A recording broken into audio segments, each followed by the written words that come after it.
Queria compartilhar a respeito de um assunto que aparentemente não serve para todos, mas na verdade serve para todos. Vocês vão entender, talvez no final, que serve a todos. Quantos aqui são casados? Faz assim. Oh, glória a Deus. Eu acho que a maior parte aqui é casada, né? Quantos têm planos de casamento para esse ano, quem sabe até o ano que vem? Quantos têm projeto aqui de casamento? Ô povo alegre e feliz, amém, aleluia, glória a Deus. Gente, os que estão querendo casar estão mais felizes do que os que já estão casados. É verdade isso, gente? E os candidatos a casamento se manifestaram com mais alegria do que aqueles que já são casados. Quem deveria estar mais alegre é quem já alcançou, quem já conquistou, não é quem está correndo atrás, gente. Quem são os casados aqui? Ah, bom, glória a Deus e aleluia, porque é muito melhor estar casado do que não estar casado, né? Gente, não dá para trocar a vida de casado por nenhum outro tipo de vida, pelo amor de Deus, é muito fardo estar fora daquilo que Deus quer, e lógico que há tempo para todas as coisas, né? E às vezes você pode não estar casado, e não é por uma opção sua, porque ainda o tempo de Deus, né, não aconteceu. O projeto de Deus está vindo na sua vida, amém? E pode ser que você já não esteja mais casado, né? Ou porque viuvou, ou porque perdeu o seu casamento. Enfim, algumas pessoas não estão casadas hoje e também não têm um plano, não têm um projeto de casamento para o futuro. Mas essa palavra também é para você. Algumas partes talvez você não vai se encontrar nela, mas com certeza ao final você vai se achar nesse assunto. Eu queria falar sobre modelo de casamento, modelo de família. Qual é o seu modelo? Qual é o seu padrão? Algumas pessoas já começaram a pensar assim, outras já colocaram a mão no queixo, outras já coçaram a cabeça, porque a gente estabelece padrão para muitas coisas. Modelo é aquilo que dá forma. Qual é o formato de um casamento para você? Você já viu molde? Usa molde. Para você fazer um bolo, você coloca numa forma de bolo. Você pode fazer um bolo redondo, você pode fazer um bolo retangular, você pode fazer um bolo quadrado, pode fazer um bolo com qualquer forma, desde que você tenha um molde. E aí ele vai ficar com aquela aparência, com aquele modelo.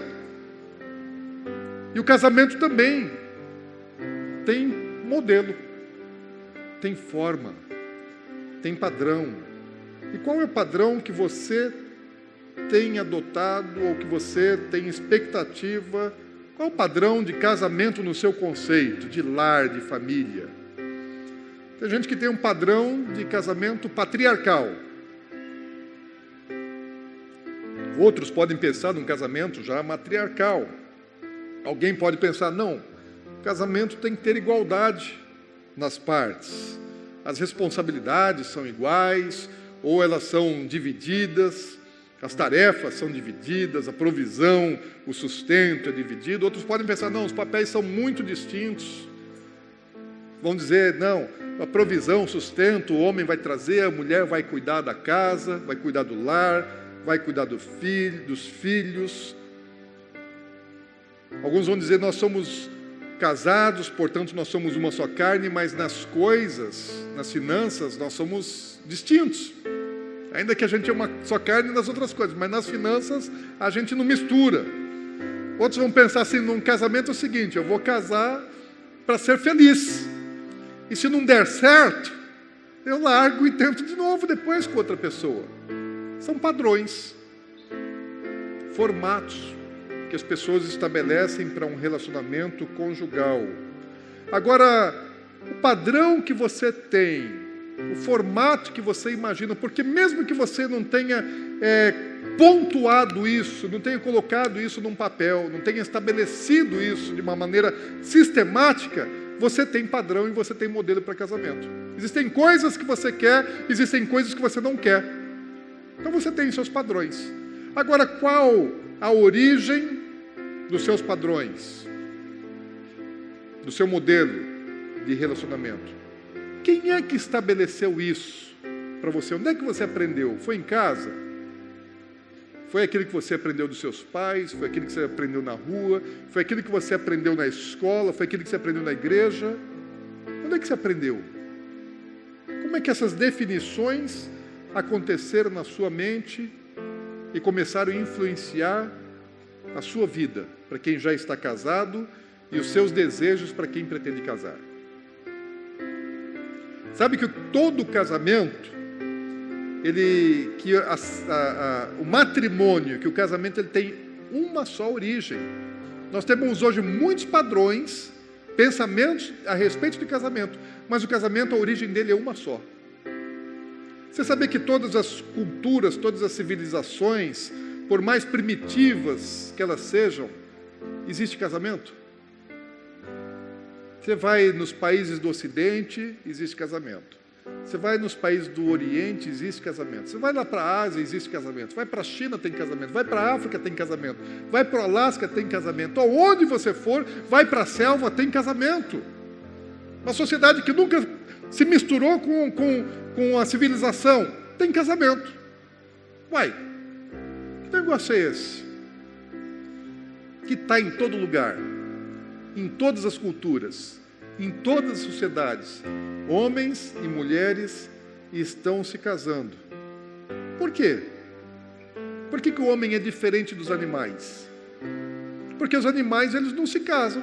Eles procriam, eles se relacionam entre eles, mas eles não têm casamento. E por que nós, seres humanos, somos diferentes dos animais? Quem é que fez isso? Quem que inventou, quem que instituiu o casamento?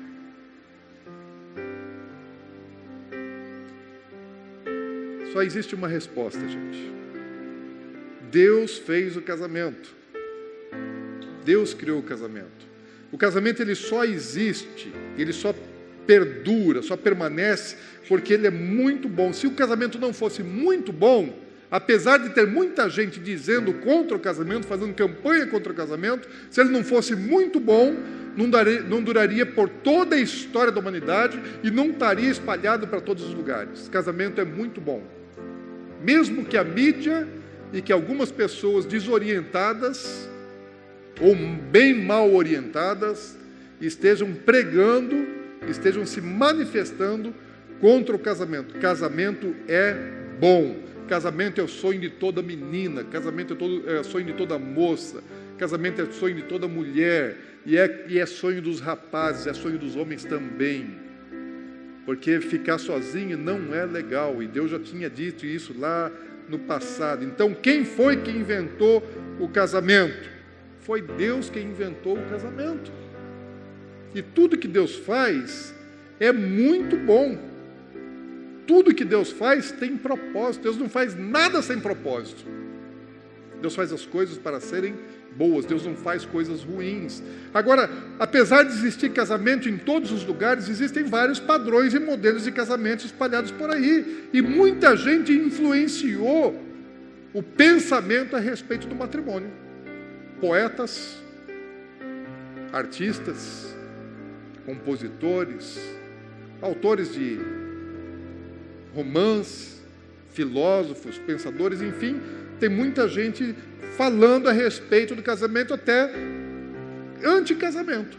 Tem muita gente dando opinião, palpite, e essas informações e influências vão formatando modelos e padrões. E as pessoas vão começando a pensar, alguém foi influenciado por uma história infantil, por um conto de fadas, uma Cinderela. E aí toda menina cresce pensando assim, esperando chegar o seu príncipe encantado, que vem montado num cavalo branco. E aí ela passa a vida inteira esperando encontrar o seu príncipe encantado. É uma expectativa, é um sonho, um desejo. E ela formou um padrão. Daí, de repente, aquele padrão que ela imaginou para o seu cônjuge, para o seu noivo, quando ela conhece o cara, fala, encontrei meu príncipe encantado, e quando ela vai dar por si, o príncipe não veio só o cavalo.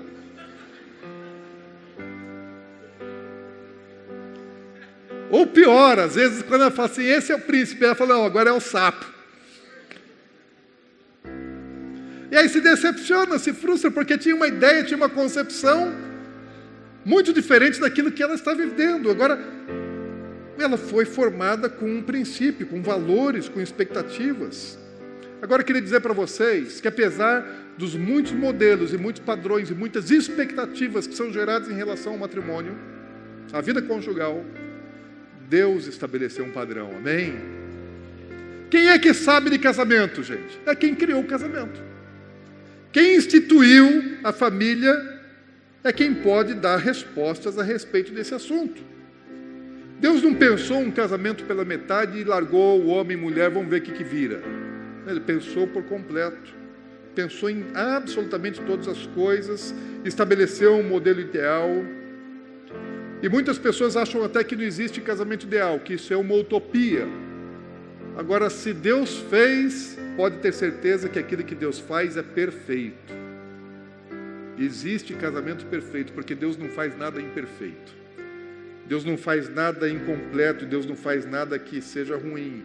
E quem vai saber dizer sobre casamento não é Shakespeare, não é Platão, não é nenhuma outra personalidade, filósofo, pensador, poeta, que seja. Quem tem um padrão ideal para o casamento é quem constituiu, quem inventou, quem criou o casamento. Então eu queria que hoje aqui você jogasse fora, desconsiderasse os seus conceitos que você recebeu através de muitas influências sobre casamento.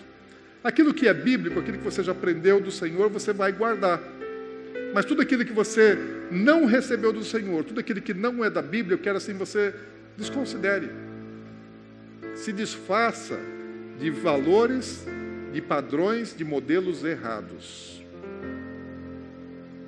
E às vezes nós estamos cheios de padrões e modelos que estão totalmente fora daquilo que Deus tem para as nossas vidas. Eu queria dizer para você que você tem muitas coisas em relação ao seu pensamento sobre matrimônio que são padrões imperfeitos, para não dizer ruins, e motivados pelo egoísmo. Aliás, a maior parte dos padrões estabelecidos pelas pessoas para o casamento é de motivação egoísta. É para o seu bem, para a sua realização, para a sua felicidade. Ou seja, a outra pessoa tem que me agradar, tem que fazer aquilo que eu quero. Então eu sou o centro do relacionamento. E não existe no casamento o homem ou a mulher sendo o centro do relacionamento. Porque são dois. E sendo dois, não pode um ser centro. Sendo dois, pode e deve haver um centro. Mas o centro não é nem o homem e nem a mulher. O centro é a pessoa de Jesus. E a gente vai entender isso. Mulher, você não é o centro do relacionamento. Não fique frustrada, não fique decepcionado, porque isso é bom para você, não é ruim não. Marido, você não é o centro do seu casamento, da sua família. E isso é muito bom para você, que você não seja o centro, porque assumir o lugar de Jesus não faz bem para ninguém. É melhor cada um ocupar o seu papel, a sua função. Então vamos tentar resgatar algumas coisas, né, mais importantes. A Bíblia ela fala muito a respeito de como se deve ser uma vida do lar. Papel do marido, papel da esposa, o que é que dá certo, o que não dá certo, o que deve ser feito, o que deve ser evitado. A Bíblia está cheia de informações. E olha, a Bíblia ela nem é machista, ela nem é feminista. A Bíblia é a palavra de Deus, amém? A Bíblia é verdade. Então aquilo que ela diz é correto. Mesmo que esteja numa linha diferente do seu padrão e daquilo que você gostaria ou daquilo que você acredita. A Bíblia é verdade eterna de Deus para as nossas vidas. E o casamento ele existe um propósito. Por que Deus criou o casamento? Por que Deus não fez o homem e a mulher igual aos animais? Ele inventou algo muito próprio para nós, seres humanos. Como Deus não faz nada sem propósito, tudo que Deus faz é bom e é muito bem definido, eu queria destacar algumas razões pelas quais Deus criou o matrimônio. Uma delas é nos abençoar. Deus fez o casamento para o nosso bem. Tem muita coisa que Deus fez para o nosso bem. Deus fez o frio, o calor, a noite, o dia, fez para o nosso bem. Deus fez coisas boas para nós comermos. Deus pensa em muitas coisas que vão sempre trazer benefício para as nossas vidas. Só que o casamento é uma coisa que Ele coroou para o nosso bem. Então, princípio, casamento é sempre para o bem. Tem gente que está achando assim, não, casamento está me matando. Não, o casamento está horrível. O casamento está sendo assim a ruína da minha vida, a desgraça da minha vida é o casamento. Não foi para isso que o casamento foi criado. Então tem alguma coisa errada. Alguma coisa não está funcionando muito bem. Agora, o casamento, além de saber que no propósito geral é nos abençoar de muitas maneiras, o casamento ele tem como uma finalidade nos completar. Porque nós não somos completos sozinhos. Deus não quer que nós sejamos pessoas individuais e que sejam autossuficientes. Deus, quando criou o homem, Ele olhou para Adão e falou assim, não é bom que o homem esteja só. Por que Deus falou que não é bom que o homem esteja só? Porque não é bom que o homem esteja só.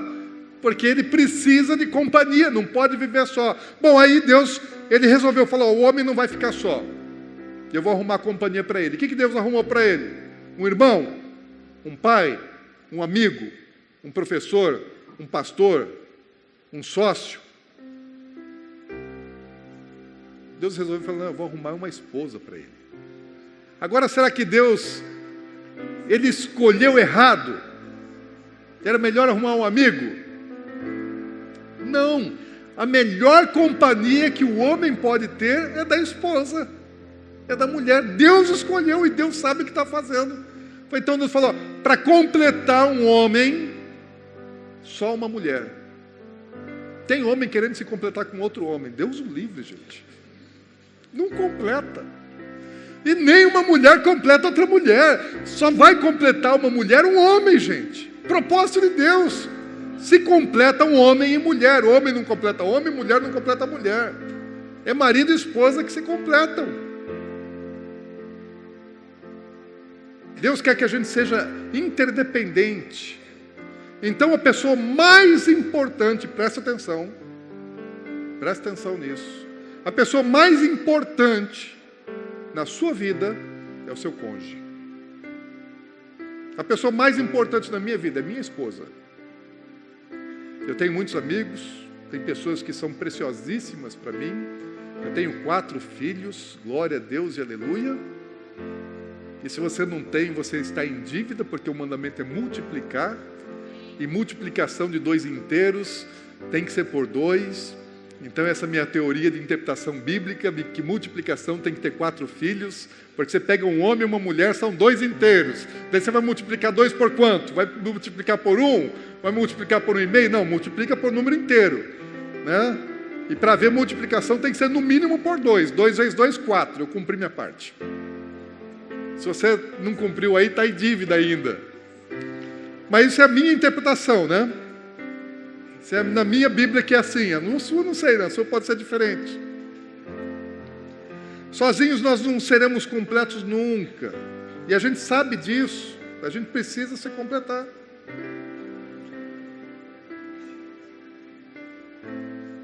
Outro propósito que Deus deu para o casamento é nos dar descendência. Então Deus quer nos abençoar. Então, propósito geral, abençoar. Como é que Deus nos abençoa? Nos completando, é uma das maneiras. Nos dando descendência. Deus quer que nós tenhamos filhos. É propósito de Deus, é vontade dEle. Aliás, é mandamento primordial. Deus mandou Adão e Eva, muito antes deles cometerem o pecado, de eles se reproduzirem, povoarem, encherem a terra de filhos. Vai lá e faz um monte de filho, Adão. Aliás, Adão, quando ele foi criado, Deus deu para ele uma missão que ele tinha que catalogar os animais.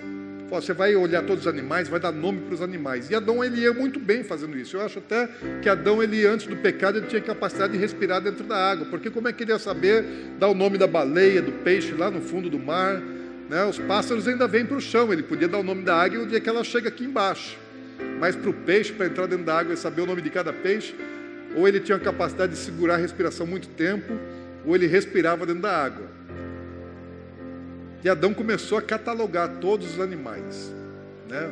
Falar, isso aqui eu vou chamar de boi, isso aqui eu vou chamar de cavalo, isso aqui eu vou chamar de macaco, ou tem hipopótamo, rinoceronte, aquele é baleia, outro é golfinho, outro é tubarão, isso aqui é serpente, borboleta, papagaio, urubu. Gente, só que aí teve um momento que Deus pegou e falou, não é bom que ele faça isso só, vou dar companheira para ele. E daí quando deu Eva, gente, Adão, coitado, ele não terminou o serviço, né? Os biólogos estão até hoje aí catalogando os animais, descobrindo. Ele não deu conta mais de completar a obra dele, gente, porque é tão bom estar casado que não dava mais para ficar só trabalhando e fazendo a obra que Deus tinha mandado. Aliás, em hebraico, né? Varão é ish e varoa é isha. Quando Adão ele voltou daquela cirurgia geral que Deus deu para ele, que ele acorda e ele olha assim, aquela mulher prontinha, maravilhosa, eu imagino que ele levantou e falou assim, agora sim, porque ele via todos os animais, era macho e fêmea, só ele que não tinha fêmea, e a vida de Adão mudou quando chegou Eva. Lá na frente a coisa deu uma piorada, mas no começo foi excelente, foi bom demais. Afinal de contas, a Eva ela vem da costela. E eu não sei se vocês gostam de churrasco, mas para mim a parte mais saborosa, né, do gado é a costela. Costela assim, uma bem assada, é bom demais, né, gente?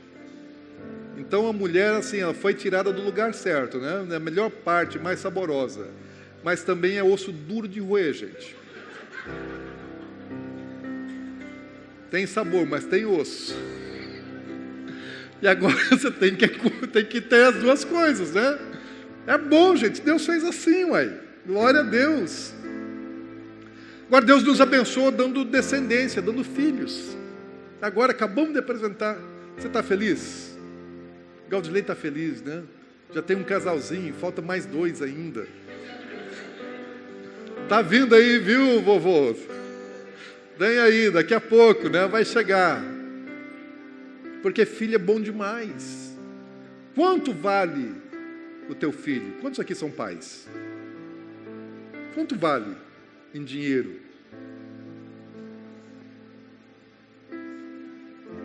Quanto você estaria disposto a gastar para salvar o seu filho de um sequestro, de uma enfermidade,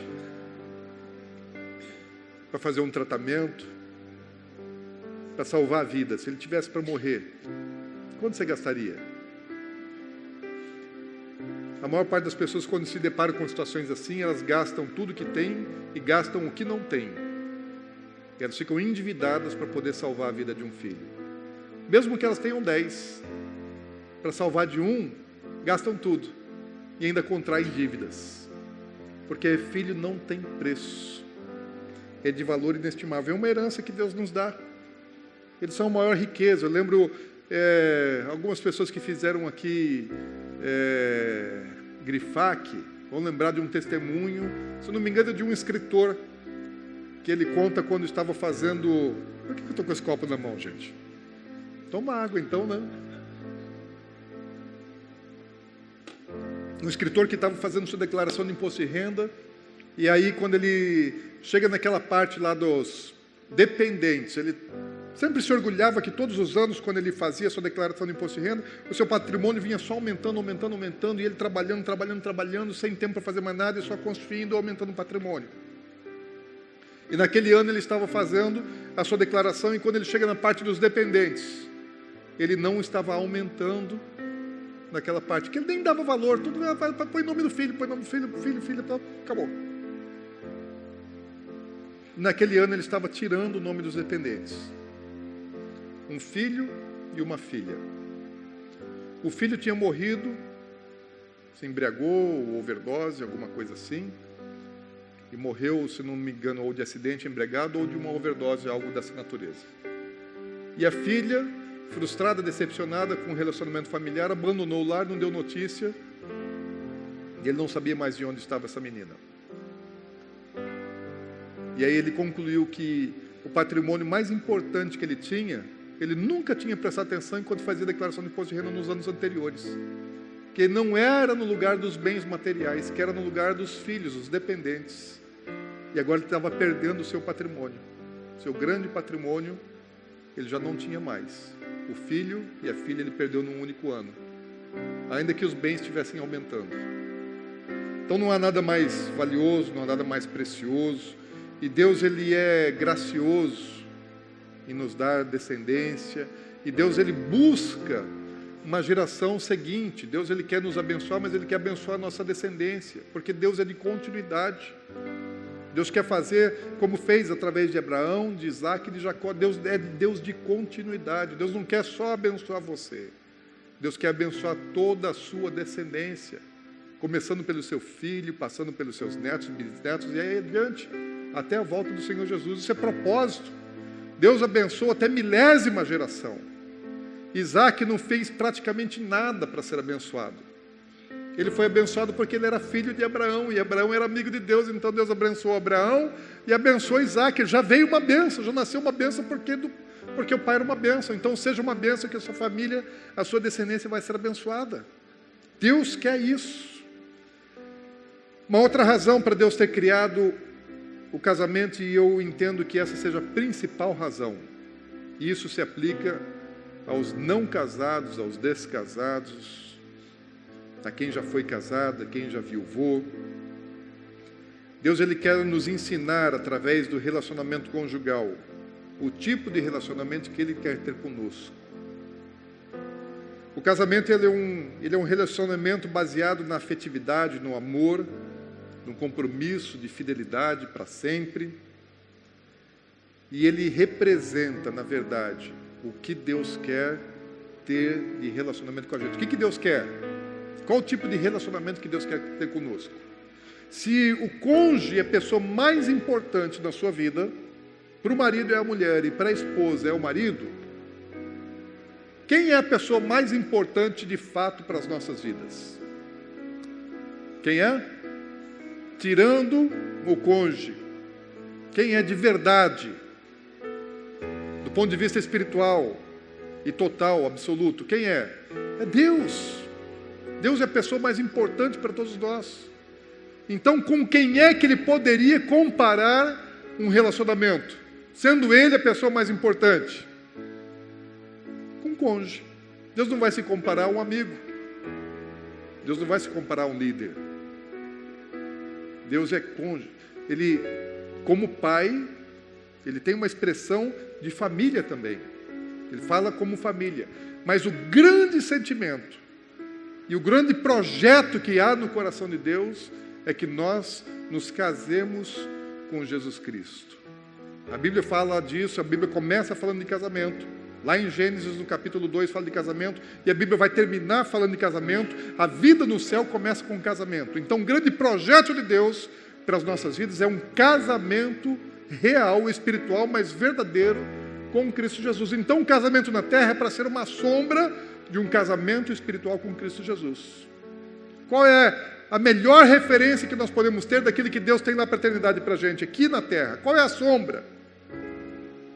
É um casamento entre homem e mulher. Não existe um relacionamento mais apropriado para isso. E esse é o padrão que Deus quer para ser vivido no nosso casamento aqui. Então, se existe um padrão que Deus estabeleceu para o casamento, o padrão vai seguir o modelo daquilo que Deus quer viver conosco. Qual é o relacionamento nosso com o nosso Senhor? Casamento é parecido com isso. Esse é o modelo. Esse é o padrão.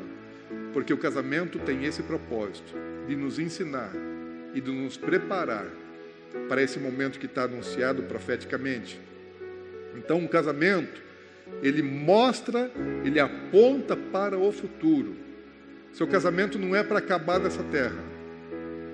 O sentido do casamento vai permanecer para toda a eternidade, já não com a pessoa que você se casa aqui, mas com o seu Senhor Jesus Cristo. Então nós devemos ter na nossa relação conjugal uma expectativa de que nós vamos nos casar com Cristo Jesus. Agora, se o seu casamento aqui na terra ele é ruim, e você vai comparar o seu casamento com Cristo Jesus, com o seu casamento aqui na terra, você vai falar, bom, não tenho grandes expectativas para o céu. Porque esse casamento é isso, se isso aqui é sombra daquilo que eu vou viver nos céus, então não sei se eu quero isso. Não estou muito interessado. Por que é que nós nos deparamos às vezes com esse tipo de sensação, de impressão? Porque vivemos padrões errados. E eu quero destacar aqui alguma coisa muito rápida de padrão bíblico para a esposa e padrão bíblico para o marido. Tem muita coisa na Bíblia, mas não dá tempo de a gente abordar tudo isso numa mensagem. Nós precisamos de muitos seminários, nós precisamos de muitas reuniões para poder tratar de todas as peculiaridades de um casamento. E a gente vai ter esse ano aqui alguns seminários.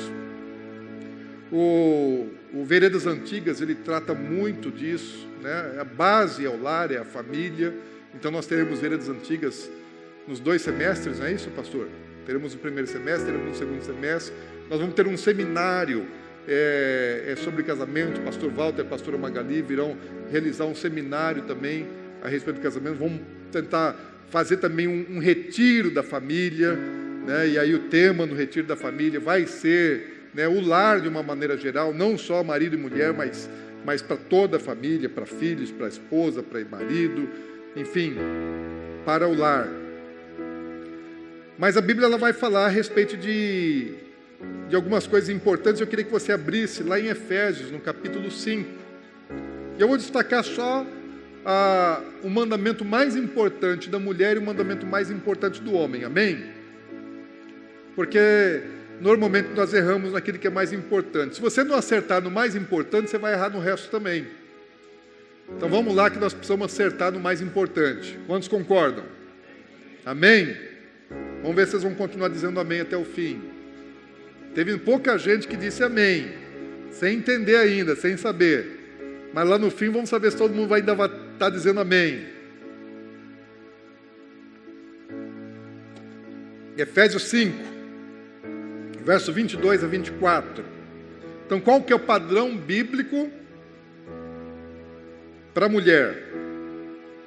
Mulheres, sejam submissas a seu próprio marido como ao Senhor. Porque o marido é o cabeça da mulher, como também Cristo é o cabeça da igreja, sendo esse mesmo o Salvador do corpo. Como, porém, a igreja está sujeita a Cristo, assim também as mulheres sejam em tudo submissas a seu marido. Eu ouvi um amém. Quantos améns mais tem aí? Eu só estou ouvindo o amém grosso.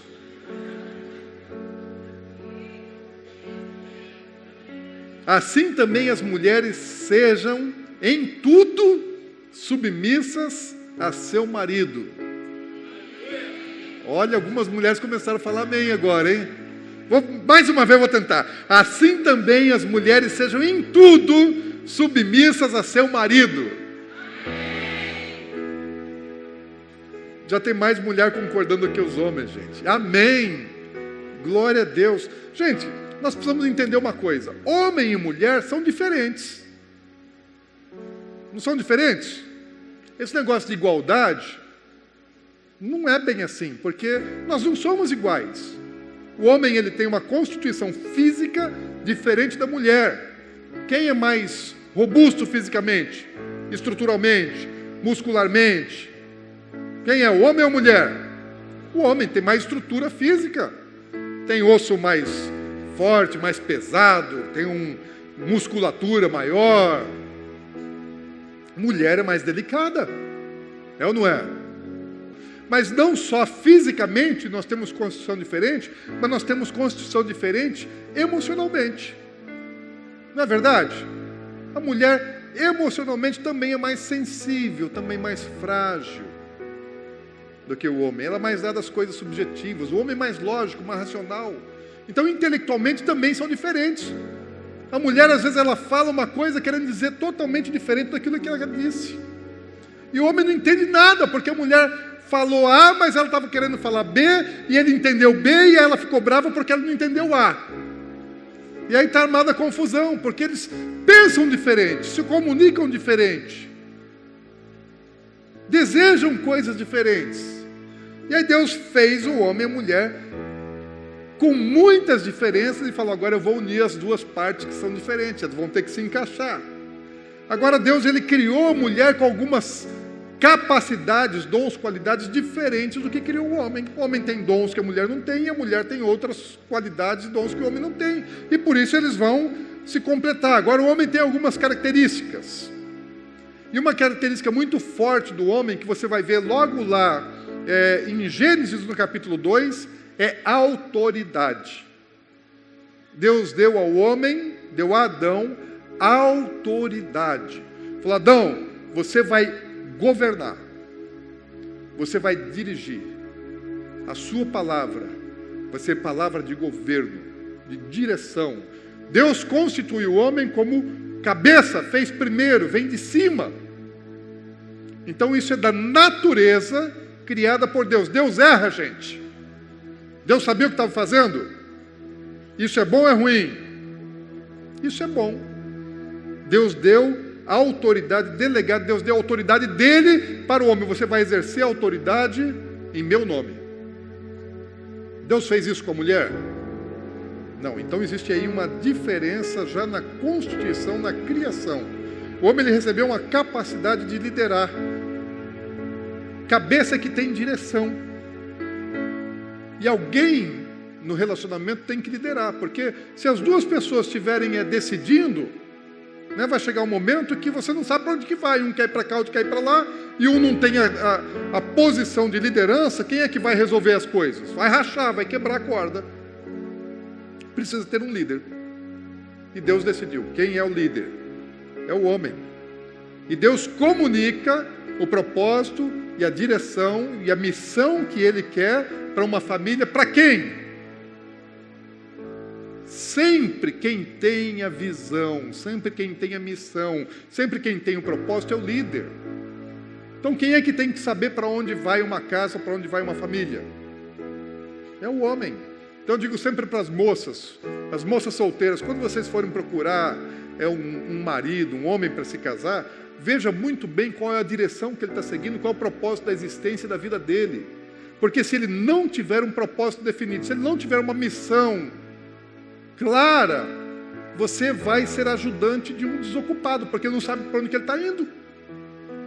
E você não quer andar atrás de quem não tem direção. Então, moça, na hora de escolher o rapaz, veja qual é a direção que ele está seguindo, porque você vai andar na mesma direção dele.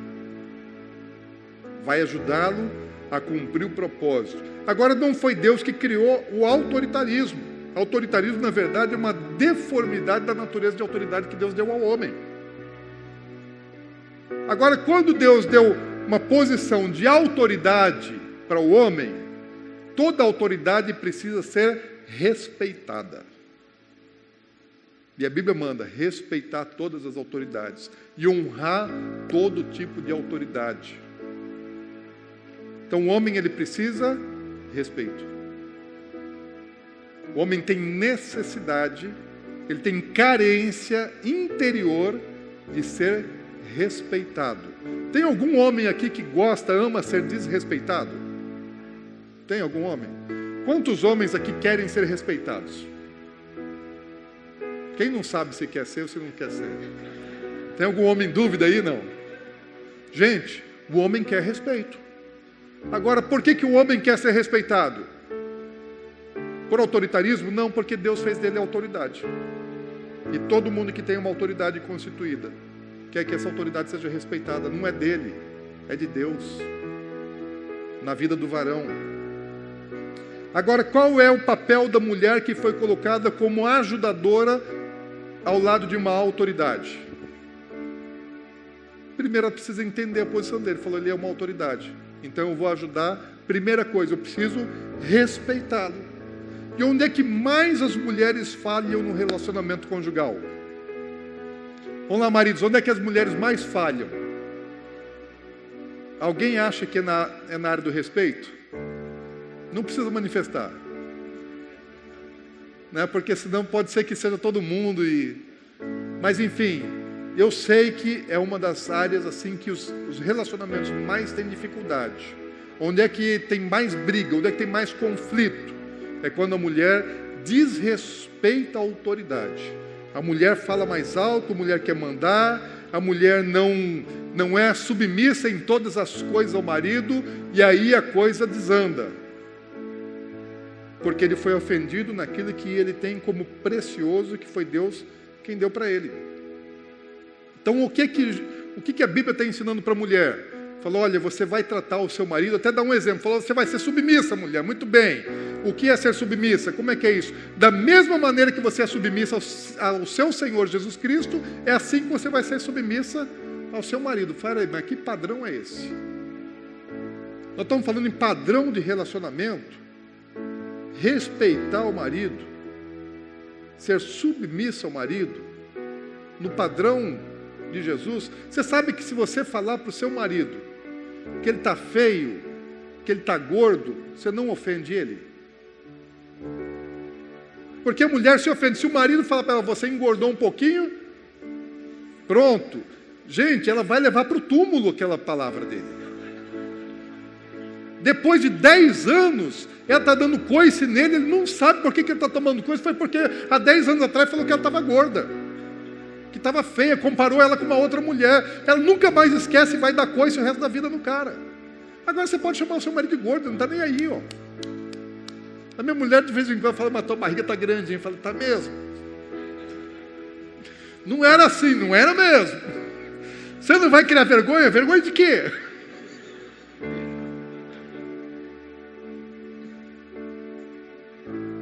Mas se você falar para tua mulher que ela está feia, que ela está ficando velha, que ela está enrugando, que ela está com celulite, que ela está cheia de estria, a tua vida está acabada, meu irmão.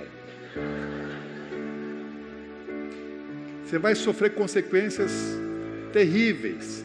Agora, o que é que ofende o homem? Não é a aparência dele, é a autoridade dele. E aí a mulher não fica falando da aparência, a mulher fala da autoridade, ela afronta aquilo que dói, que machuca. Aí que as pessoas estão tendo dificuldade, aí que elas estão tendo problema.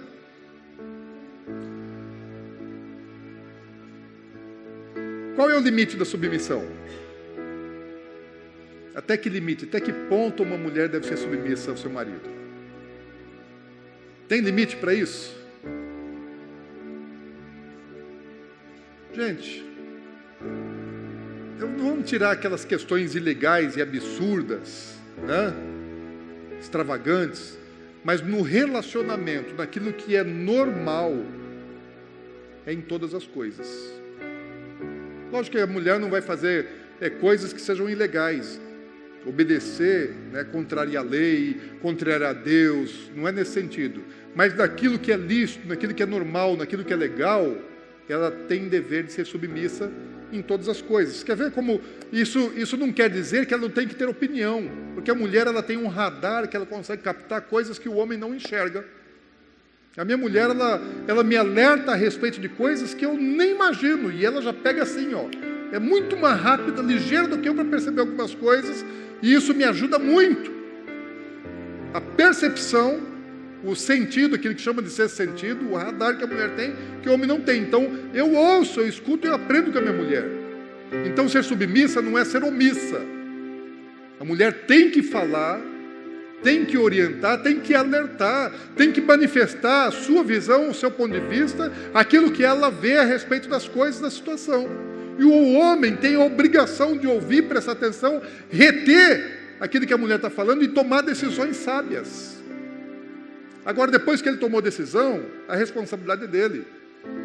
Mesmo que seja contrário àquilo que a mulher esteja pensando ou dizendo. Ele é responsável. Então ela não vai ser submissa a ele quando convém ou quando ele concorda com ela. Ela vai ser submissa a ele em todas as situações. Isso que a Bíblia manda. Quer ver? Isso aí não é difícil de entender, gente. É difícil praticar, mas não é difícil de entender. Uma mulher que tem um trabalho, e no trabalho ela tem um patrão ou tem um chefe, nem sempre ela concorda com o patrão ou com o chefe. Mas ela sabe o limite que tem.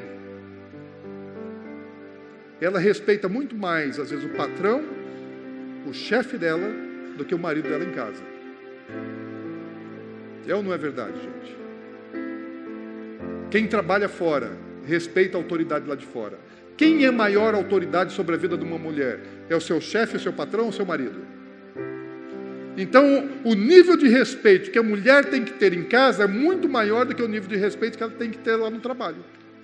Aliás, essa expressão submissão, ela era um termo militar. E é um termo militar usado na hierarquia militar. Então, no militarismo, a pessoa sabe muito bem quem manda e quem obedece. O sargento não precisa dizer para o soldado que ele é autoridade e que o soldado tem que obedecer. O soldado já sabe. E o que o sargento diz é pronto. O soldado vai se submeter. Quem já serviu entende isso. E a mesma expressão que é usada para submissão. Então, vocês estão entendendo qual que é o nível? Amém, gente? Só que o nível de submissão que a Bíblia está ensinando é muito maior do que a do patrão, do chefe ou da hierarquia militar. Está falando que é o nível de comparação com Cristo Jesus. Quem é a maior autoridade? Chefe, patrão, hierarquia militar ou Jesus Cristo? Qual é o modelo de submissão de uma mulher para com o seu marido? É o mesmo modelo de submissão da igreja para com Cristo Jesus. Ah, mas o senhor não conhece o meu marido. Meu marido não tem nada de Cristo. Aliás, se eu pudesse, eu dava uma cruz para ele. Seria a única coisa que ele teria de Cristo, seria uma cruz, mais nada. Importa? Isso dá direito a desobedecer aquele que Deus está falando? Não. Se Deus fala, faz assim, o que você tem que fazer? Argumentar com Deus? Discordar de Deus? Discutir com Deus? Deixa eu te dar uma notícia. Você nunca vai ganhar de Deus. Deus sempre tem razão. Então obedece logo. Faz aquilo que Deus está dizendo, e por mais que a situação seja adversa, creia que obedecendo a Deus as bênçãos do Senhor vão alcançar a sua vida. Então hoje nós temos um padrão de comportamento totalmente fora do modelo bíblico. Então o feminismo é coisa recente. Quem inventou o feminismo não foi Deus. A igualdade não foi Deus. Ele falou, são diferentes, fez diferente. E falou, um vai liderar e o outro vai se submeter. Isso que está na Bíblia. Ah, mas eu não concordo. A mídia, a cultura, os relacionamentos, as universidades, a psicologia ensina de forma diferente. Não interessa, Deus sempre tem razão. Ah, não, mas isso é machismo. Não, isso não é machismo, isso é palavra de Deus. Isso é verdade. Isso é bom, é agradável e é perfeita. Para o homem e para a mulher, não é ruim, não. Ah, não, mas isso eu não quero. Bom, então o que você não quer é aquilo que Deus quer fazer para te abençoar. E quando você não quer a bênção de Deus, você acaba recebendo o quê? Maldição. Ah, isso já não dá mais, não é para os nossos dias. Deus é imutável. Deus é o mesmo ontem, hoje, sempre. E Deus não fica mudando seus pensamentos. Quem muda é o homem. Em Deus não há variação de mudança. Deus continua igualzinho. Então faça o seguinte, confie em Deus. Não resista a Deus. Ah, não, o homem, no meu modelo, tem que endurecer com o homem. O homem tem que tratar igual capacha, embaixo do pé. Tem mulher que pensa assim. E tem muita mãe que ensina a filha, filha, você nunca vai poder se entregar totalmente a um homem. Você tem que ter resistência, você não pode confiar. Esse não é o relacionamento que a igreja tem que ter com Cristo. A igreja ela tem que se entregar completamente para Cristo. Então a mulher ela tem que saber se entregar completamente para o homem. Agora, às vezes o homem não é legal, o homem não é bom. Bom, primeiro, ela talvez tenha feito uma escolha errada. Então, antes de casar mal, pense bem para depois não se arrepender. Agora, depois que casou, cumpra os propósitos de Deus, obedeça. Faz aquilo que Deus manda, porque Deus ele tem compromisso em te abençoar. A todos que são obedientes, Deus abençoa. Quando uma mulher ela vive fora do modelo de Deus, ela atrai maldição para si. Não acreditar ou não concordar com a vontade de Deus, não vai trazer benefício, vai trazer malefício. Então creia e obedeça. Amém? E o padrão bíblico para o marido, gente? Para a mulher está ok? Primeiro é ser submissa. Se você não for submissa, provavelmente você vai falhar nas outras coisas também. Amém, gente? Amém, gente? Vocês querem ser submissas? Mesmo que o cara não mereça, sejam submissas, a Bíblia está falando para ser. Nós não sabemos pregar outro evangelho aqui, gente, é só aquele que está na Bíblia. Você pode desistir de achar que algum dia nós vamos dar um jeitinho para aquele que Deus escreveu. Aquele que Deus escreveu daquele jeito, nós nunca vamos discordar da palavra de Deus, amém? Tem até outros lugares aí que ficam dando um jeitinho na palavra de Deus, para acomodar, para agradar, para agregar, para juntar. E a Bíblia se entende, a maneira de se interpretar a palavra de Deus, primeiro princípio de interpretação da palavra é literal. E especialmente nisso aqui, não tem como não interpretar literalmente. É literal. Amém? Maridos, versículo 25 de Efésios 5.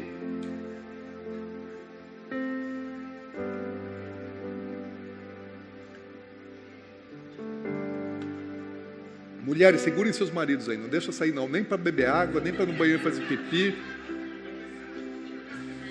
Vai e volta rápido, que você é casado. Efésios 5, de 25 a 31. Aqui só vai falar também de um mandamento. Como lá ele falou só de um mandamento para a mulher, só vai falar de um, só do principal. Maridos, amai vossas mulheres como também Cristo amou a igreja. Como? Amar igual a Jesus. E assim mesmo se entregou por ela para que a santificasse, tendo-a purificado por meio da lavagem de água pela palavra, para a apresentar diante de si. Olha, tudo que tem propósito. Ele se entregou por ela, amou, para santificá-la, apresentando-a, tendo-a purificada por meio da lavagem de água pela palavra, para apresentar a si mesmo, igreja gloriosa, sem mácula, sem rugas, sem defeito ou coisa semelhante, porém, santa e sem defeito. Assim também, dessa mesma maneira, os maridos devem amar a sua mulher como ao próprio corpo. Quem ama a esposa, a si mesmo se ama, porque ninguém jamais odiou a própria carne, antes alimenta e dela cuida, como também Cristo faz com a igreja, porque somos membros do seu corpo. Eis porque deixará o homem o seu pai e sua mãe, e se unirá à sua mulher, e se tornarão os dois uma só carne. Um dos primeiros mandamentos aqui para o homem, vai deixar o papai e a mamãe e vai se unir à sua mulher, porque tem um monte de marmanjo que ainda fica lá ligado na mamãe, querendo que a mulher seja igual à mãe, cozinhar igual à mãe, fazer as coisas igual à mãe, e daí todo dia quer ir para casa da mamãe, e a Bíblia fala assim, larga, vai constituir a sua família. Aquilo que era antes, casa do papai e da mamãe, agora que lá não é mais família, que lá é parente. Família agora é você e sua esposa. Então pode desmamar. Marmanjo, larga a mamadeira. Primeira coisa. Você não casou com a sua mamãe. E não espera que a sua esposa seja igual à sua mamãe. Ela vai ser diferente. Amém? Já ouviu um amém? Outro amém. Glória a Deus, gente. Mas vamos adiante. E esse aí é o básico, esse aí é o mínimo, Porque se para a mulher é difícil ser submissa, vamos falar sério, é difícil, É difícil ser submissa, gente. É real. Agora, o marido sendo cabeça, vocês acham que Deus vai dar uma missão mais fácil ou mais difícil para o homem? Se Deus deu algo difícil para a mulher, o padrão de Deus para a mulher é alto. E o padrão de Deus para o homem é altíssimo. Porque Deus tem padrão elevado. O padrão de Deus não é meia boca, não é mequetrefe. Tudo que Deus faz tem padrão elevado. É de excelência. Então a responsabilidade do cabeça é sempre muito maior do que a da mulher. Liderar é muito mais difícil do que ser liderado. A responsabilidade do cabeça é de não errar, porque quando ele erra, ele não traz consequências negativas só para si, mas ele traz consequências negativas para sua esposa e para os seus filhos. E quem sabe para gerações futuras. Porque a maldição, ela não alcança só a sua geração, vai até terceira e quarta geração, às vezes por decisões erradas que nós tomamos.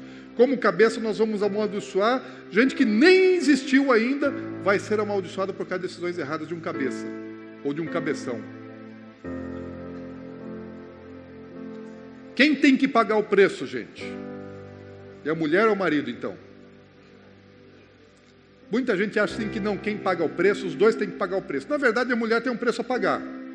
Não vem tudo de graça. Mas o maior preço, quem paga, é o homem. Quem é que pagou o preço? Foi a igreja ou foi Jesus? Quem é que foi para a cruz? Quem que padeceu?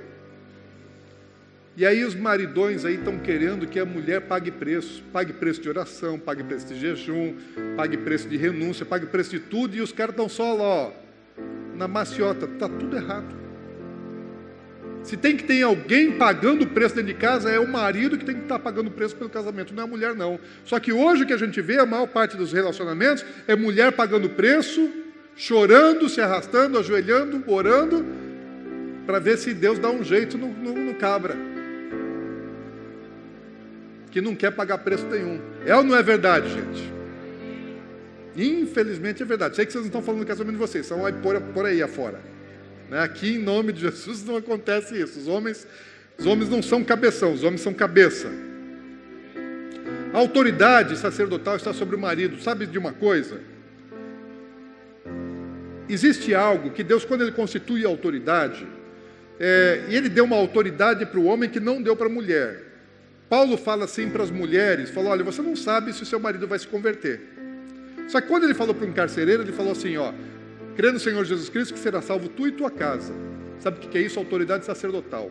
Quando o homem se posiciona, quando ele assume o lugar dele de sacerdote, toda a casa dele é abençoada debaixo da autoridade que está sobre ele. Então, quando o homem ele olha para a sua casa, ele tem que saber, eu sou responsável. Se tiver alguma coisa que não estiver certa aqui, o responsável sou eu.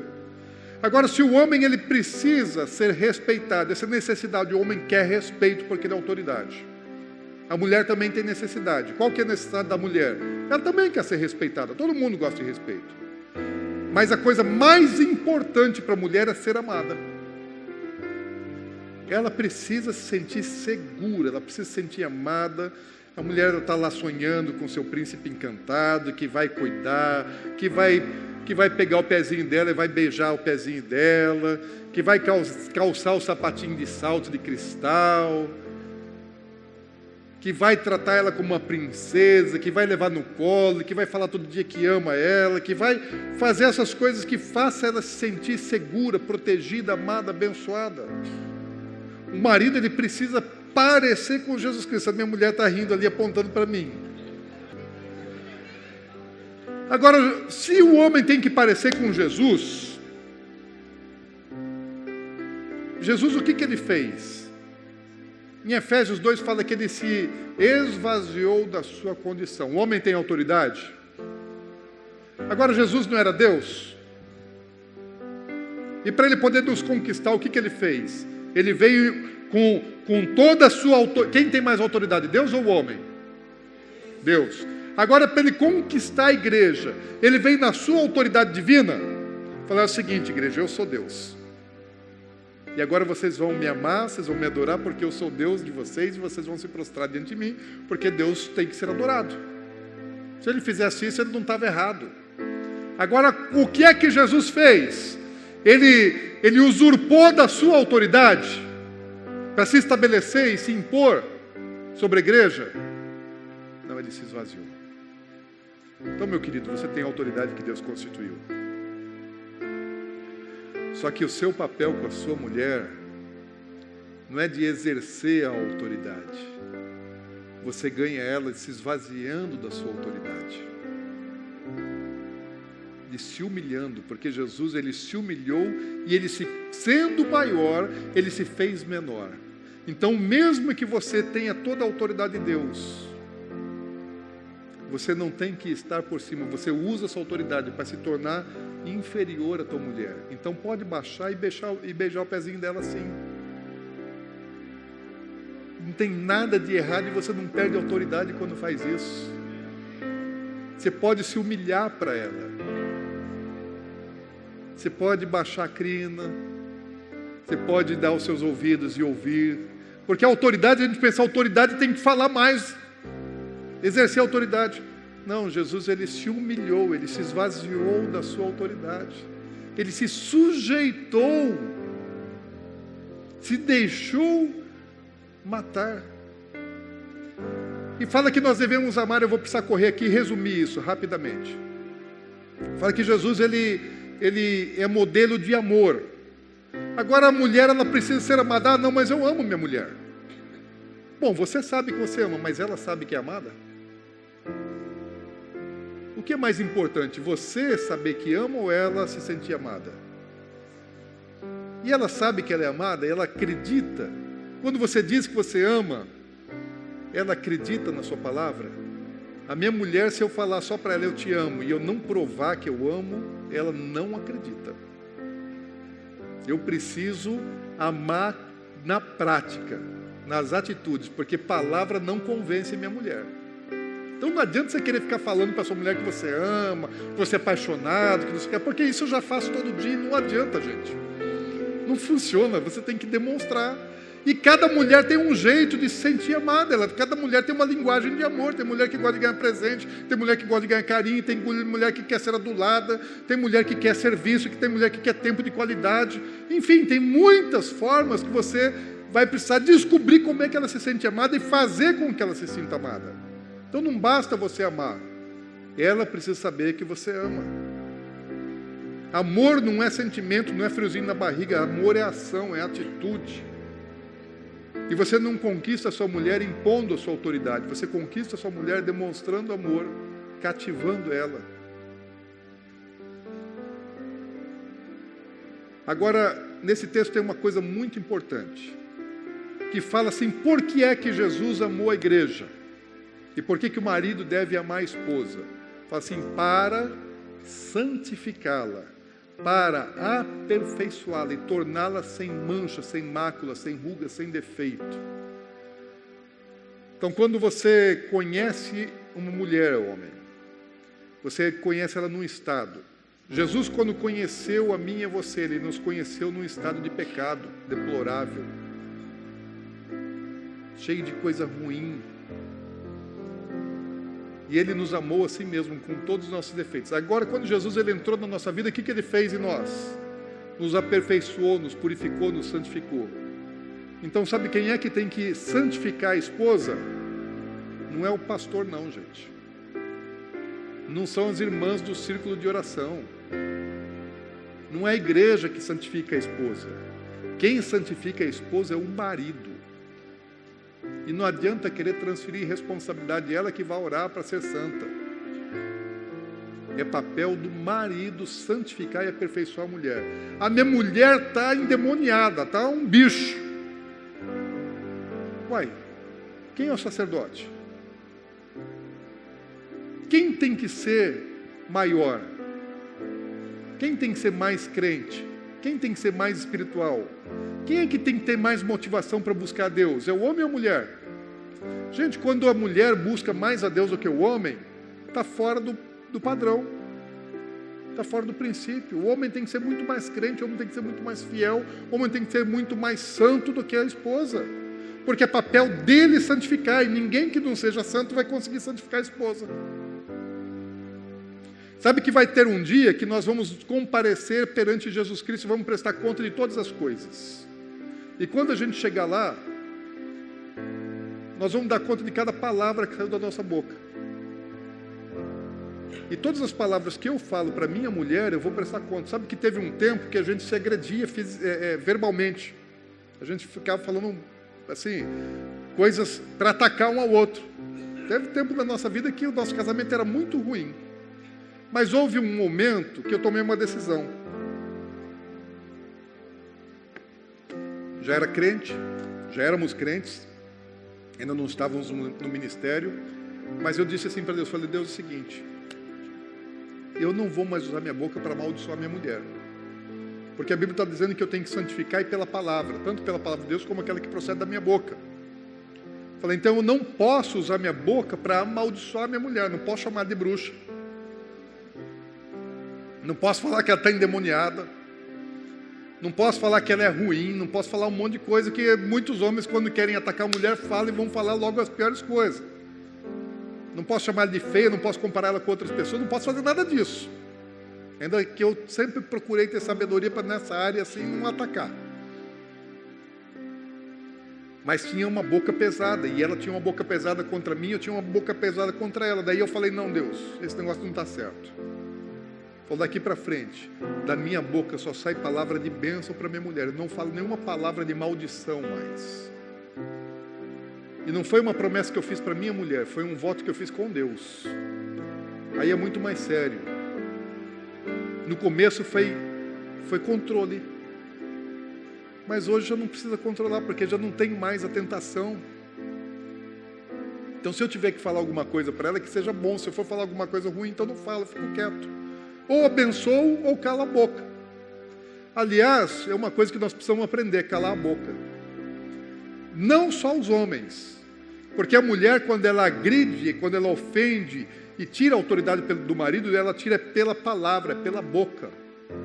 E Pedro, ele fala assim, mulher, ganhe o seu marido sem palavras. Se fosse o Cláudio Duarte, é que eu não sou o Cláudio Duarte, não tenho o mesmo dom, o mesmo chamado dele, mas se fosse o Cláudio Duarte, lendo esse texto lá de Pedro, ele fala assim, mulher, ganhe o seu marido calando a boca. Cala a boca, mulher, não fala nada, porque a mulher não quer parar de falar, ela quer convencer e ficar ali martelando até bater e derrubar. E a Bíblia fala, não é assim que ganha não, é em silêncio. Ou você fala para abençoar, ou você fica quietinho, você não abre a boca. Então, homens, qual é o limite do amor? Se a mulher, qual é o limite para ela ser submissa? Se fosse falar de amor, a gente podia ir lá para 1 Coríntios 13 e falar o que é amor com base naquilo. Mas não dá tempo, deixa isso para os seminários de casamento. Mas qual é o limite para um homem amar a mulher? Até onde ele deve amar? Qual foi o limite de Jesus? Você sabe qual foi o limite de Jesus? A gente pensa no sacrifício de Jesus, do dia que ele passou angústia no Getsêmani, dos açoites que ele sofreu dos soldados romanos e da crucificação no madeiro. Mas essa não foi a maior dor de Jesus Cristo. O maior preço pago por Jesus, primeiro foi sair do céu, se fazer homem, deixar a situação divina e entrar dentro de um corpo homem e crescer dentro de um lar, de uma família, de um homem e de uma mulher, e correu um grande risco, correu um imenso risco, porque Jesus, quando ele veio ao mundo, ele poderia ter errado. Adão era perfeito e pecou. Então Jesus, ele para vencer o mundo, ele correu um grande risco. O Espírito Santo levou Jesus para ser tentado no deserto por Satanás. Ou seja, se ele foi levado para ser tentado é porque ele estava sujeito à tentação. E estando sujeito à tentação, ele poderia errar, ele poderia pecar. E se Jesus pecasse? Nós estaríamos perdidos. Mas o que aconteceria com Jesus se ele pecasse? A Bíblia fala que o pecado faz separação entre nós e Deus. E o que separou o homem de Deus foi o pecado. Adão, ele só disse assim, Deus falou para Adão, não coma. E ele foi lá e fez o quê? Comeu. Bastou. Ele fazer uma vontadezinha simples de desobediência a Deus e satisfação de um desejo carnal. Não adulterou, não mentiu, não matou, não roubou, não falou mal da vida alheia. Ele só comeu aquilo que Deus falou para não comer. foi suficiente para apartá-lo de Deus. Agora, se é Jesus que erra, qual é a lei de Deus? Se Jesus pecasse, ele foi tentado para pecar, então ele poderia pecar, ele poderia errar. E se Jesus pecasse? Ele também seria apartado de Deus. Jesus, ele não padeceu apenas fisicamente, ele correu um tremendo de um risco. Agora você sabe por que Jesus ele se submeteu a correr um tremendo de um risco? Qual foi a motivação de Jesus? Amor. Ele decidiu que ele não poderia viver sem a gente. Então ele preferiu correr um risco a perder a gente. Vocês estão em noção do que seja isso? Nós não entendemos o sacrifício de Jesus, mas nem de longe. Lá em Ezequiel, quando fala a respeito de Satanás, Ezequiel 28, 12, fala assim: filho do homem, levanta uma lamentação contra o rei de Tiro e diz-lhe, estou encerrando, assim diz o Senhor Deus, tu és o sinete da perfeição, cheio de sabedoria e formosura. E a semana eu estive ministrando lá na MCM, no intensivo, mas eu sempre que vou para lá eu ministro, mas eu também eu gosto de ouvir as aulas do pastor José Rodrigues. E ele falou uma coisa tremenda sobre esse texto. Eu gosto muito de verificar os originais, né? Várias traduções e as expressões originais em grego e em hebraico, mas eu nunca tinha prestado atenção a respeito desse texto, do significado. Eu sempre imaginei assim, Lúcifer, ele era um modelo de perfeição. Deus fez os anjos perfeitos, mas Lúcifer, ele tinha um padrão de perfeição elevado, ele era um modelo, ele era a referência, o mais perfeito dos anjos. Então eu só entendi assim, e não deixa de ser verdade. Mas o pastor Zé, ele pegou e explicou, né, com base também nos originais, pegou várias versões da Bíblia. Ele falou o seguinte: aqui esse sinete da perfeição, ele é a medida, ele é o padrão, ele é o aferidor de perfeição. Por que Satanás é o acusador? Como é que ele pode ser acusador? Porque ele pega e ele afere e ele mede, falou, está fora de medida, está errado, pecou. Onde é que está fora de medida? Essa atitude, ou essa palavra que falou, ou aquele pensamento, ou aquele desejo, está fora da medida de perfeição de Deus. Vocês têm ideia da seriedade que é isso? Por que Adão foi separado de Deus? Só porque ele foi medido, e a atitude dele estava fora do padrão de perfeição de Deus. Então, sempre que nós estamos fora da medida do padrão de perfeição de Deus, isso se chama pecado. E quem fazia essa medida para ver se está no padrão de Deus é Lúcifer. Por isso ele é o acusador das nossas vidas. Agora, quando Jesus morreu lá na cruz, eu não sei por que houve trevas durante 3 horas. Eu não tenho ideia. Antes eu até já pensei numa época que poderia ser um eclipse. Não poderia ser um eclipse.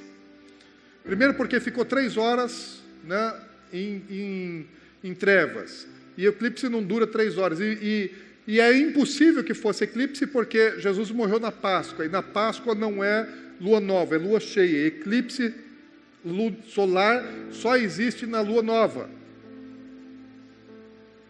Era a época de lua cheia. Lua cheia é o seguinte, a Terra ela está entre a Lua e o Sol, então não tem jeito de haver eclipse solar por causa da Lua. Só na Lua nova é que pode ter eclipse solar. E Páscoa é sempre lua cheia. Dia 14 de Nissan. O que é que houve? O que aconteceu naquele dia? Existem estudiosos que acham que o universo todo apagou. O Adalto Lourenço, que é um cientista cristão, ele tem uma tese de que o universo apagou, desligou tudo, desliga tudo.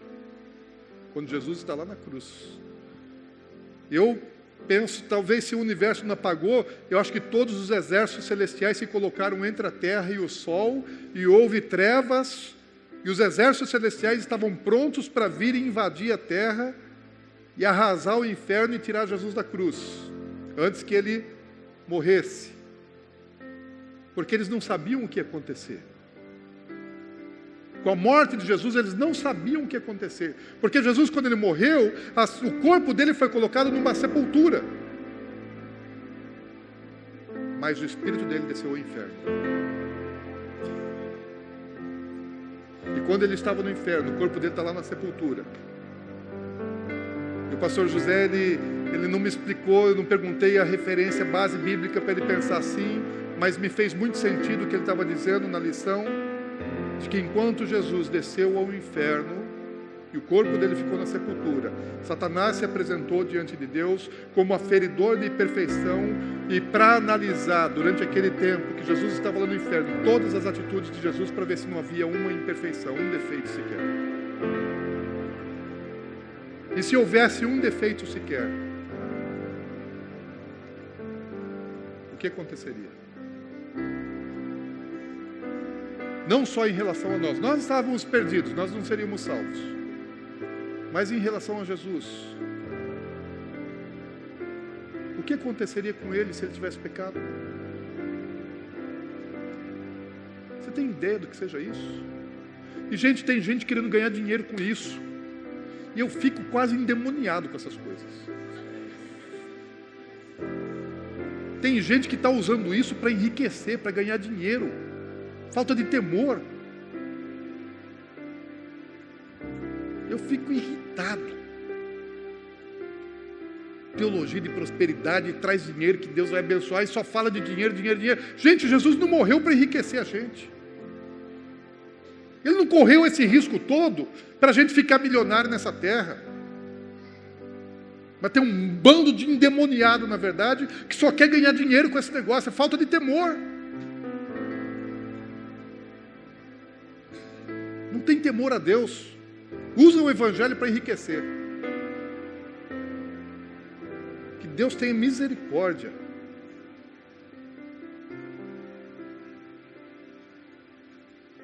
Mas Satanás ficou tentando achar uma coisa fora de medida, fora de padrão em Jesus. E quando ele terminou de verificar todas as atitudes de Jesus, de passar todas as atitudes de Jesus perante Deus, e não houve nenhum defeito, aí Deus ressuscita Jesus Cristo e dá a ele: agora você pode pegar o teu corpo, agora você pode entrar de novo no seu corpo, e eu te restituo a vida, porque você foi perfeito, você foi aprovado.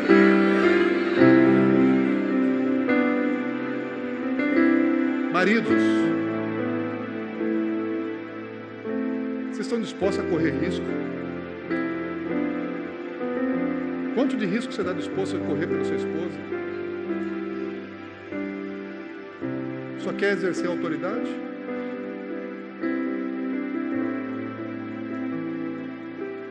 Vê bem o que Jesus fez por você. Agora está falando que isso é mandamento. Eu ser para minha mulher como Cristo for para mim é um mandamento. Eu estou assim, devedor da Ana Paula muito. Estou devedor demais da minha esposa. Peço graça, bondade e misericórdia de Deus para a minha vida, para eu poder melhorar. Porque se ela não estiver bem, a culpa não é dela, porque o sacerdote sou eu. Então, se a minha mulher não estiver bem espiritualmente, se a minha mulher não estiver santificada, se ela não estiver aperfeiçoada, a responsabilidade é minha. Eu sou sacerdote sobre a vida dela. E quem tem que santificar a minha mulher sou eu. E graças a Deus, porque assim, o que eu conheço da minha esposa em 20 anos de casamento, ela cresceu muito. Eu peguei ela bem mal acabadinha, gente. E está muitas vezes melhor do que eu peguei. Muitas vezes melhor. Ana Paula, meu Deus, é graça, bondade e misericórdia de Deus. Deus veio sobre as nossas vidas, sobre a minha vida, sobre a vida dela. Mas, gente, eu paguei um preço. Não estou querendo honra e glória, não. Estou dizendo assim que esse é o dever do marido. Não foi ela que teve que pagar preço pela minha vida. Eu é que paguei preço pela vida dela. E é isso que a Bíblia manda fazer. Maridos, paguem preço pelas suas famílias. Paguem preço pelas suas esposas. Mulheres solteiras, não se casem com quem não tem entendimento e quem não está disposto a pagar preço pela tua vida. Se você já se casou e seu marido ainda não tem entendimento, ore para que Deus dê revelação para ele. Ore para que ele tenha compreensão, entendimento do que é ser um esposo, o que é ser um sacerdote, do que é que ele vai prestar contas diante de Deus. O que é que você pode esperar do seu casamento? Qual é o seu padrão? O que você pensa? Eu falei assim, joga fora todos os seus valores, não falei? Joga fora todos os valores velhos. Vamos começar algo novo, vai. Ou seja, vamos voltar para as veredas antigas. Vamos retornar para a origem, para aquilo que Deus fez, para aquilo que Deus constituiu. Eu preciso ser melhor marido, eu preciso ser melhor sacerdote. As esposas precisam ser mais respeitosas com seus maridos. Os homens precisam amar. As mulheres precisam se submeter. Isso é bom, isso é agradável, gente. Vai fazer bem para todos nós. Aceite os padrões de Deus. Não aceite os padrões do mundo. Seu casamento é uma semeadura que você colhe, que a sua esposa colhe, que seus filhos colhem, que seus netos colhem, que toda a sua descendência colhe. Então saiba semear. Amém, gente? E um dia nós vamos estar com o Senhor. Só vou ler aqui para encerrar esse texto. No versículo 32 fala assim: grande é este mistério, mas eu me refiro a Cristo e à igreja. Não obstante, vós, cada um de per si, ame a própria esposa como a si mesmo, e a esposa respeite o seu marido. Casamento é um grande mistério. Deus uniu um homem e uma mulher. A Bíblia chama isso de mistério. Eita Deus de mistério! Casamento é um grande mistério. Mas casamento representa Jesus e a igreja. Então, meu querido, seja um bom Jesus na vida da sua esposa. Minha querida, seja uma boa igreja para o seu Jesus. Não aceite o padrão do mundo. Não aceite padrão inferior a esse. Nós somos chamados para um padrão excelente. E sempre não cobre do seu cônjuge. Faça você a sua parte. Mesmo que o seu cônjuge não esteja conseguindo fazer a parte dele. Faça você a sua parte. Faça você a sua parte. Porque Jesus sempre fez a parte dele, independentemente da igreja fazer parte dela. E em relação a Jesus, todos nós estamos no mesmo lugar. Homens e mulheres. Em relação a Cristo, estamos no mesmo lugar. Porque se nós temos diferença física, emocional e intelectual, nós não temos diferença espiritual. Espiritualmente nós somos iguais. E em relação a Cristo, eu, você, solteiro, casado, descasado, viúvo, seja qual for a sua situação, em relação a Jesus, porque você faz parte do corpo da igreja do Senhor Jesus. Em relação a Cristo, você e eu somos iguais. Homens e mulheres somos iguais em relação a Cristo. E o que Ele está esperando da gente? Qual é a nossa parte? O que você espera de Jesus? Não reclame. Faça a sua parte. Se você foi edificado por esta ministração e deseja adquirir outras mensagens do Ministério Atos de Justiça, entre em contato conosco pelo telefone 067 3341 6317 ou acesse nosso site www.ministerioatosdejustiça.org e veja a lista de mensagens disponíveis.